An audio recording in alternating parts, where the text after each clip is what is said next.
जय श्री राम दोस्तों। हमारी आज की कहानी है बहू शेर तो ससुर सवा शेर। 5 स्टार होटल के अंदर मोहिनी अपने पति का हाथ पकड़कर अपनी शादी की सालगिरह का केक काट रही थी। तभी मोहिनी के पति अखिल की नजर उसके कानों पर पड़ी तो अखिल ने पूछा, मोहिनी, तुम्हारा झुमका कहाँ गया जो मैंने तुम्हें अभी सालगिरह के उपहार में दिया था। मोहिनी अपने हाथ में लिए केक को वापस रख देती है और अपने झुमके को चेक करती है। उसके चेहरे की हवाइयां उड़ गई थी कि उसके सोने का झुमका गया तो गया कहाँ। वहां आसपास खड़े हुए लोग भी पूछते हैं, क्या हुआ मोहिनी, कोई बात है क्या? तुम कुछ ढूंढ रही हो? हाँ, मेरे सोने का झुमका पता नहीं कहाँ गिर गया।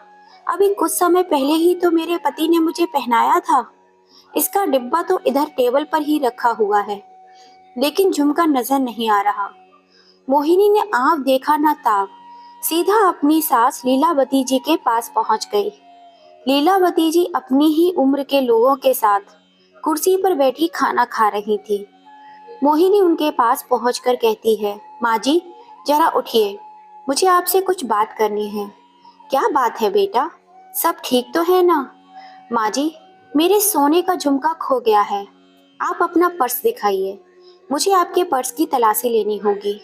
उनकी बहू मोहिनी की ऐसी बातें सुनकर आसपास बैठे सभी लोग उनको देखने लगे कि मोहिनी बहू ऐसा क्यों कह रही है।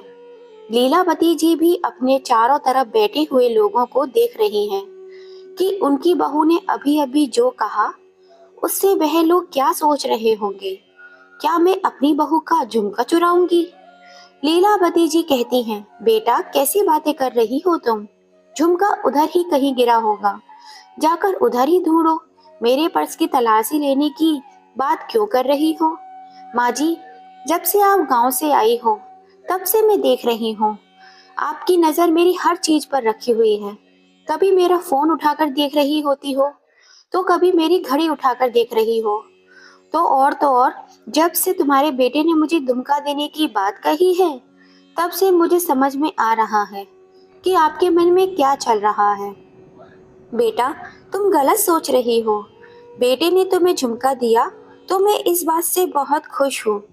मोहिनी अपनी सास की एक भी बात नहीं सुनती।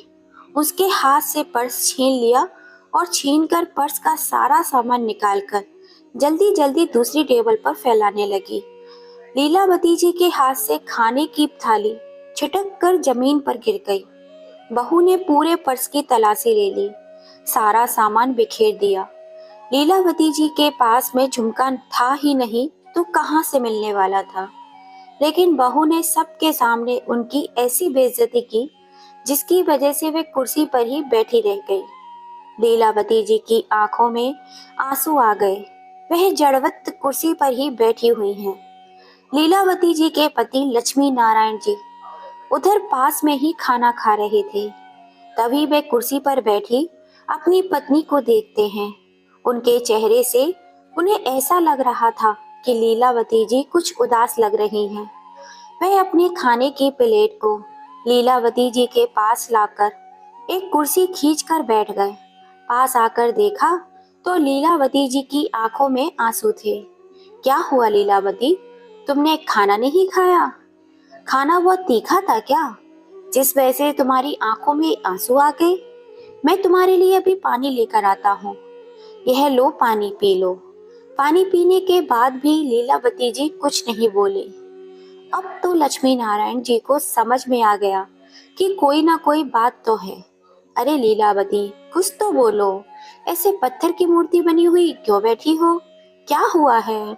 लीलावती जी के मुंह से बड़े मुश्किल से शब्द फूटते हैं कि क्या मैं चोर हूँ? मेरी बहू ने मुझे चोर बुला दिया, सबके सामने मेरे पर्स की तलाशी ले ली। मैं चोर हूँ क्या? बहू ने कैसे सोच लिया कि मैं चोरी करूंगी? मैं चोर नहीं हूँ। लीलावती जी बड़बड़ाई जा रही थी। इतना कहकर लीलावती जी रोने लगी। अरे लीलावती, तुम कैसी बहकी बहकी बातें कर रही हो? कौन कह रहा है तुम चोर हो, और तुम चोरी क्यों करोगी? तभी आसपास सभी लोगों को मोहिनी के झुमका खोने का पता चल गया। उन्हीं में से एक आदमी कहता है, अरे लक्ष्मी नारायण जी, आपकी बहू का झुमका खो गया है। वे वही ढूंढ रही है, साथ में बेटा भी ढूंढ रहा है। एक और पास में बैठी हुई वृद्ध महिला कहती है, बताओ, बहू को पहले अपना झुमका अपने आसपास ढूंढना चाहिए था, सीधा अपनी सास की तलाशी ले ली, वह भी सभी लोगों के सामने। तो बेचारी तब से गुमसुम सी बैठी है, ना तो कुछ खा रही है और ना ही किसी से बोल रही है। लक्ष्मी नारायण जी जब ये सब सुनते हैं, उन्हें बहुत गुस्सा आता है कि बहू ने बिना सोचे समझे अपनी सास पर इतना बड़ा इल्जाम कैसे लगा दिया। पास की टेबल पर लक्ष्मी नारायण जी की नजर पड़ जाती है, तो वहां उनकी पत्नी का पर्स रखा हुआ था। पर्स का सारा सामान टेबल पर ही फैला हुआ है। वे पर्स का सारा सामान समेटकर अंदर रख देते हैं। थोड़ी ही देर में बेटा भी अपनी माँ के पास आया और कहता है, माँ, बता दो, अगर आपने अपनी बहू का झुमका कहीं देखा हो तो। सीधा सीधा तो माँ के ऊपर इल्जाम लगाने की उसकी हिम्मत नहीं हो रही थी, इसीलिए वे गोल गोल घुमा घुमा कर अपनी माँ से पूछ रहा था कि माँ, आपने झुमका कहीं देखा हो तो बता दो। लक्ष्मी नारायण जी अपने बेटे से कहते हैं, तुझे शर्म नहीं आती? अपनी माँ से झुमके के बारे में पूछ रहा है? क्या तुझे अपनी माँ चोर दिखती है? क्या वह तुम्हारी पत्नी का झुमका चुराएगी? क्या कमी है तुम्हारी माँ के पास जो तुम्हारी पत्नी का झुमका चुराएगी? तू इधर से चला जा बेटा, नहीं तो गुस्से में मैं कुछ कर बैठूंगा। मुझसे अब और यह बर्दाश्त नहीं हो रहा। लक्ष्मी नारायण जी अपनी पत्नी का हाथ पकड़कर बेटे के फ्लैट पर वापस आ गए।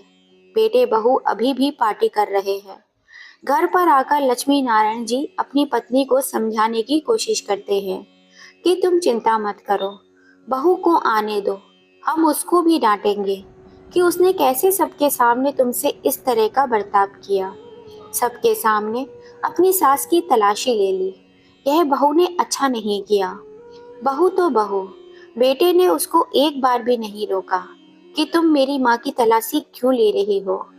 कमरे में आकर लीलावती जी उस दिन को याद करने लगी जब उनके बेटे बहू ने उन्हें फोन किया था कि माँ, हम अपनी शादी की सालगिरह खूब धूमधाम से मना रहे हैं, आप लोग भी हमारी शादी की सालगिरह की पार्टी में आना। लीलावती जी अपने बेटे के पास जाने के नाम से ही कितना खुश हो गई थी कि चलो, आज पहली बार वह अपनी बहू बेटे के घर जा रही है।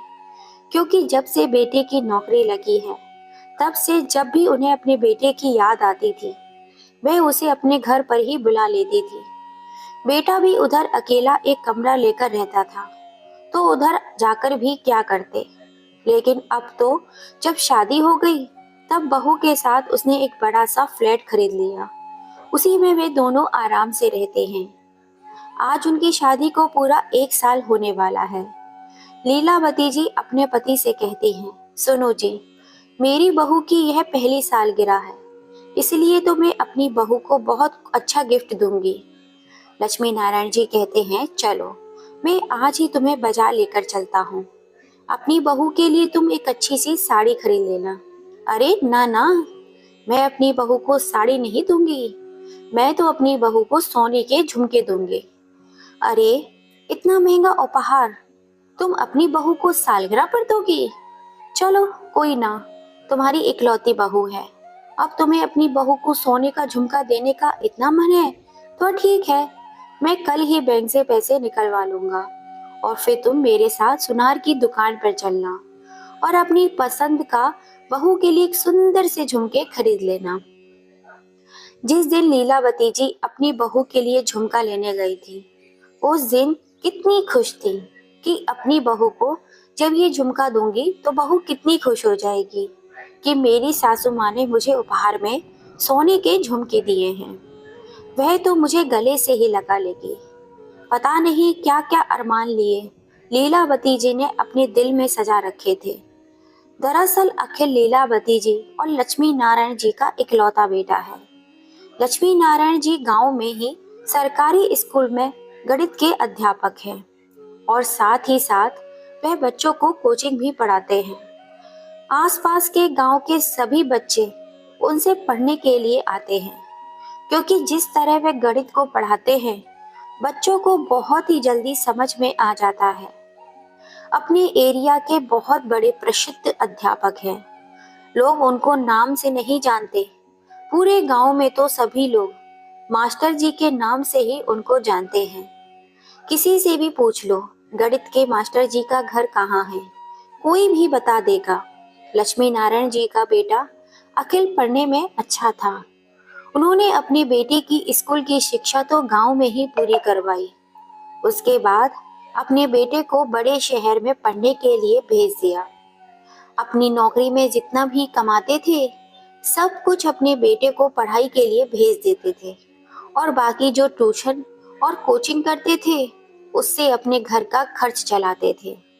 एक दिन अखिल भी पढ़ लिखकर अच्छी नौकरी करने लगा। उसे फूड विभाग में एक बहुत बड़ा पद मिल गया।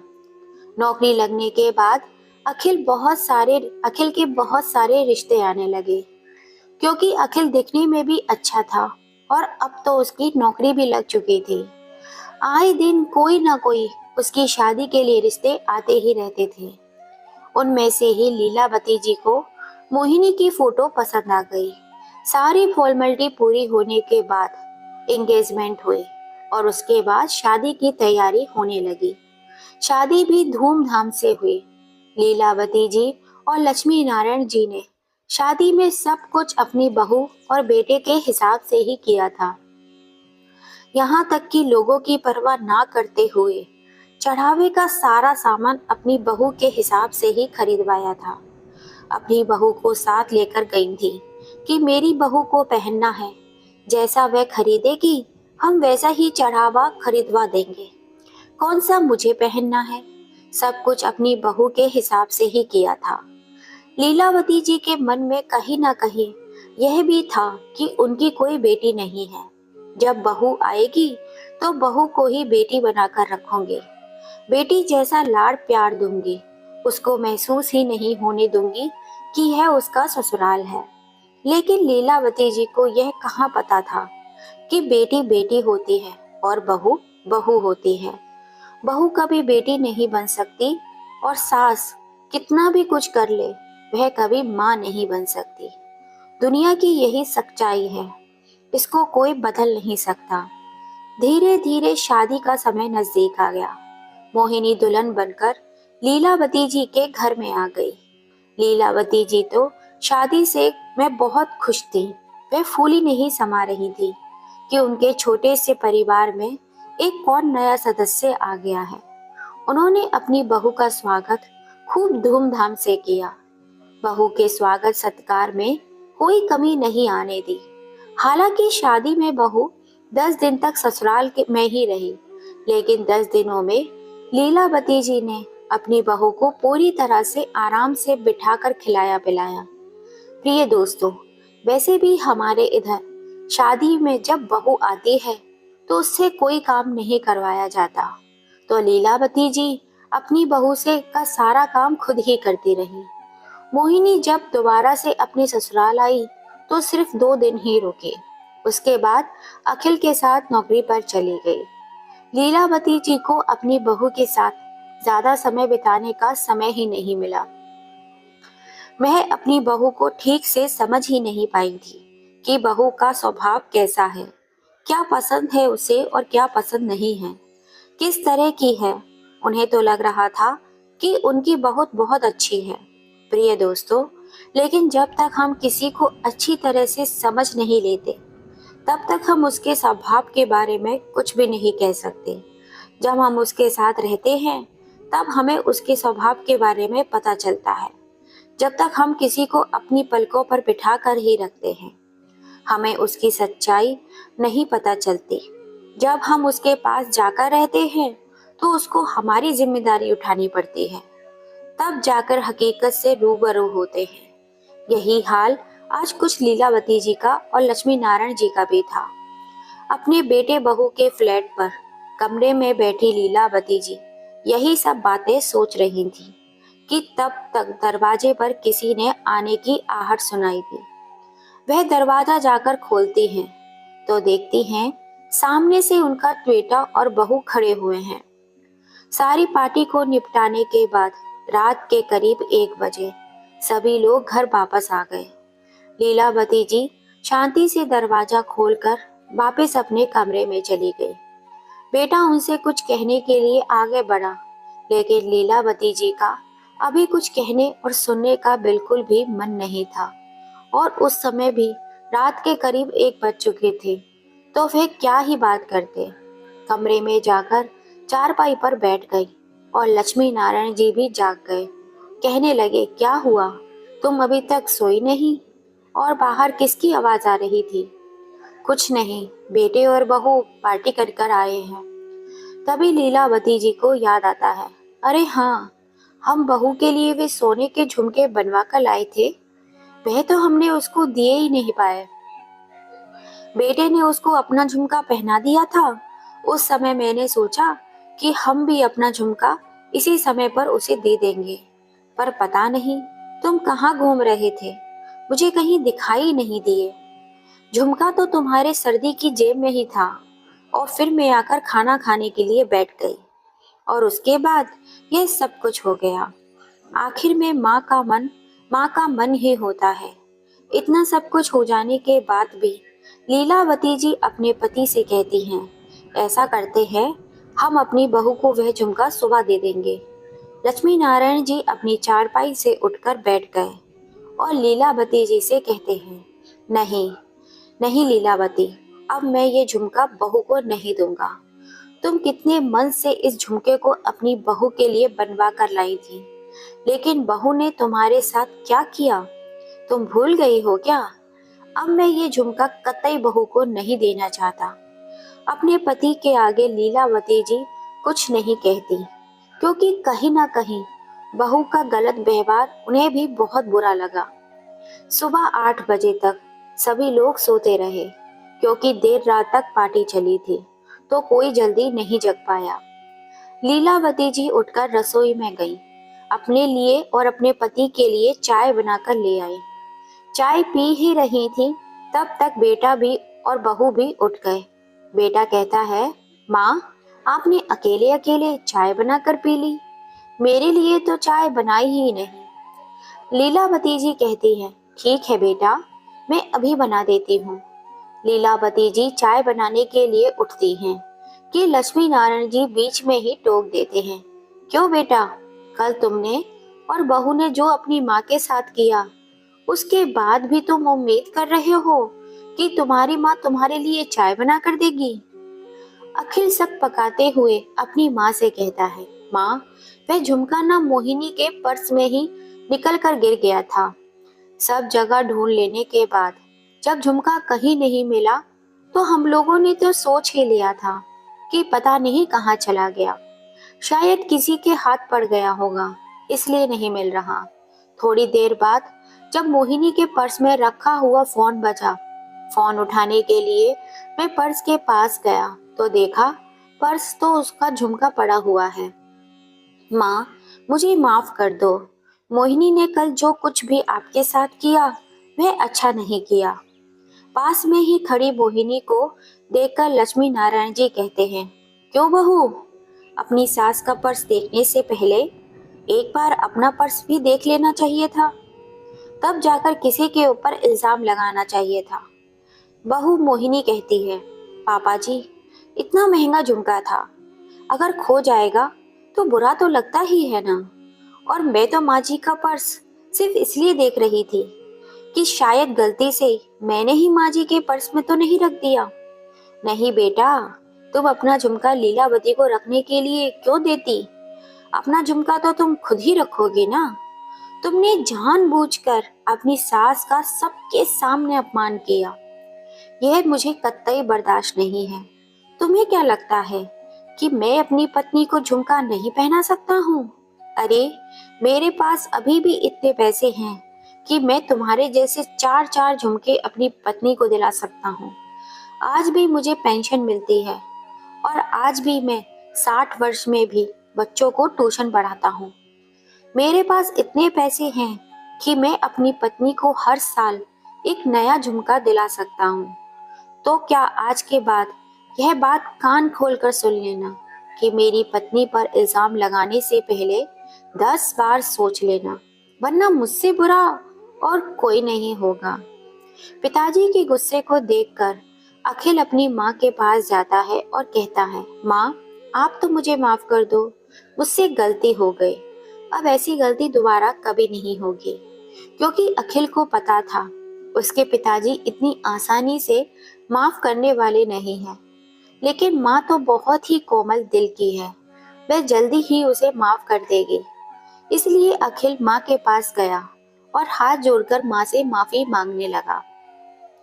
आखिर में लीलावती जी ने भी अपनी बहू और बेटे को माफ कर दिया। बाद में बेटा हंसते हुए कहता है, माँ, आपने अपनी बहू को कुछ उपहार में नहीं दिया? क्या आप कुछ लेकर नहीं आई थी देने के लिए? लक्ष्मी नारायण जी कहते हैं, बेटा, लेकर तो आए थे, पर अब देने का मन नहीं है। अब वह उपहार मैंने अपनी पत्नी यानी तुम्हारी माँ को ही दे दिया। वैसे तो तुम्हारी माँ इन चीजों का शौक नहीं रखती, लेकिन अब मैं चाहता हूँ कि वह भी इन सब चीजों को पहने, जिससे लोग कम से कम यह न कहे कि तुम्हारे पास वह सब चीजें नहीं हैं। ऐसा आप हमारे लिए क्या लाए थे, जरा हमें भी तो बताइए पिताजी। पास में ही खड़ी हुई मोहिनी ने अपने ससुर जी से कहा। लक्ष्मी नारायण जी अपनी बहू से कुछ नहीं कहते और चुपचाप से अपने कमरे में चले गए। 2 दिन के बाद लक्ष्मी नारायण जी और लीलावती जी अपने गांव जाने के लिए निकलने लगे। लीलावती जी ने अपने कानों में वही सोने के झुमके पहने हुए थे जो वह अपनी बहू को देने के लिए लाई थी। बहुत ही सुंदर झुमके थे। जब वह जाने लगी तो मोहिनी अपनी सासू माँ के पैर छूने के लिए आई। जैसे ही उसने अपनी सासू माँ के कानों में इतने सुंदर नए डिजाइन के सोने के झुमके देखे तो देखती रह गई और बोली, माँ जी, ये झुमका तो कितना सुंदर है। जो आपका बेटा मेरे लिए लाया था उससे 10 गुना सुंदर है। यह झुमका आपने कब खरीदा? पास में खड़ा हुआ बेटा भी माँ के कानों के झुमके की तारीफ करता है। लीलावती जी कुछ नहीं कह पाती। लक्ष्मी नारायण जी कहते हैं, बेटा, वैसे तो ये झुमका किसी और के लिए लाए थे, लेकिन अब ये मेरी पत्नी का है। बेटा सहू समझ गए कि पिताजी क्या कहना चाहते हैं, लेकिन अब क्या कर सकते हैं। उन्होंने अपनी सासू माँ के साथ जो व्यवहार किया था वह झुमका को मांग भी नहीं सकते थे। मोहिनी इतनी सुंदर झुमके को देखकर अपने हाथ मलती रह गई। मोहिनी का उस झुमके को लेने के लिए मन बहुत ललचा रहा था। किसी ने सच ही कहा है दोस्तों, किसी पर भी इल्जाम लगाने से पहले 100 बार सोच लेना चाहिए, क्योंकि हम जो बोते हैं वही काटते हैं। क्या लक्ष्मी नारायण जी ने बहू के किए गए व्यवहार से परेशान होकर उसे गिफ्ट ना देकर सही किया या गलत? प्लीज अपनी राय हमें कमेंट करके जरूर बताइएगा। और कहानी थोड़ी सी भी पसंद आई हो तो प्लीज इसे ज्यादा से ज्यादा अपने फैमिली फ्रेंड में शेयर कीजिएगा। और अगर अभी तक सब्सक्राइब नहीं किया है तो कर लीजिए, पास में लगी घंटी को दबा दीजिएगा, जिससे हम जब भी कोई नई कहानी डालें उसका नोटिफिकेशन आपको सबसे पहले मिल सके। जय श्री राम दोस्तों।